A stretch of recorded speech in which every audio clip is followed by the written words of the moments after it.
Gusto mo ba ng malaking TV para sa home theater setup mo pero hindi ka DPWH contractor? We got you.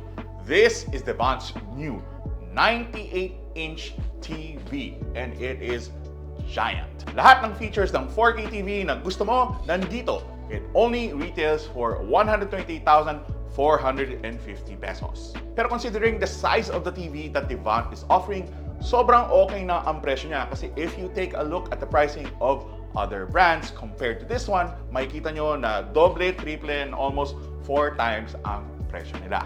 Na una mong mapapansin dito sa TV na to is that it is a smart TV pero hindi siya Google powered. It is actually powered by WebOS. Now, I find that Google TVs are great pero sometimes hindi sila masyadong responsive.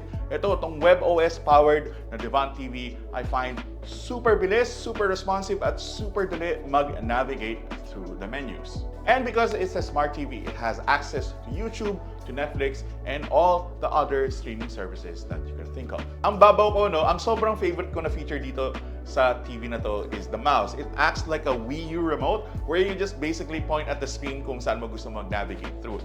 This is infinitely more convenient than your traditional remote control na kahanapin mo pa yung letters and numbers pag naghahanap ka ng title.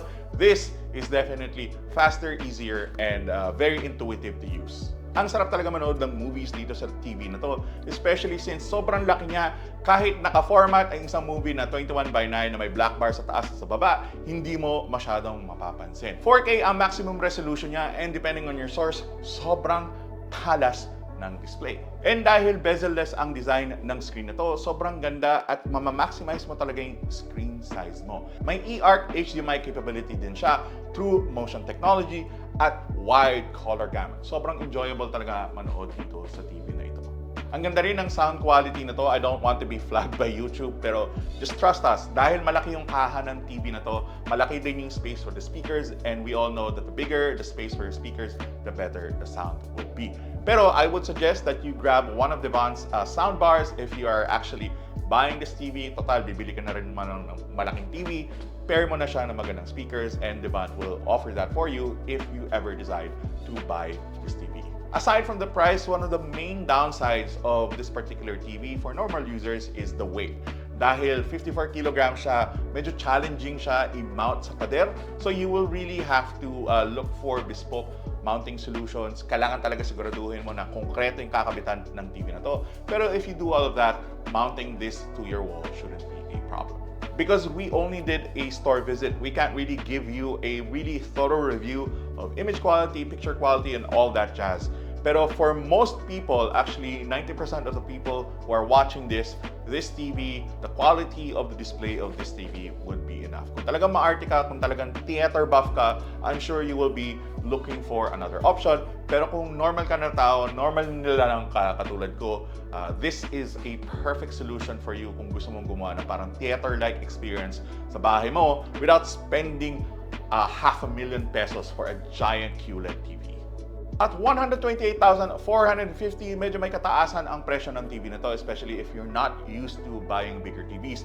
Pero kung i-compare mo siya sa ibang TV na same size, significantly cheaper talaga ito.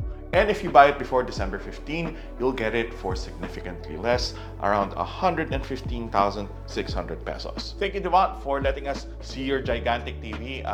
Titignan ko kung kaya ng 31 ka bumili ng isa kasi gusto ko talaga yung size na yun. It looks perfect for my application. If you want to know more about this TV and any other product that Devant makes, please follow them on Facebook, Instagram, and TikTok to know more.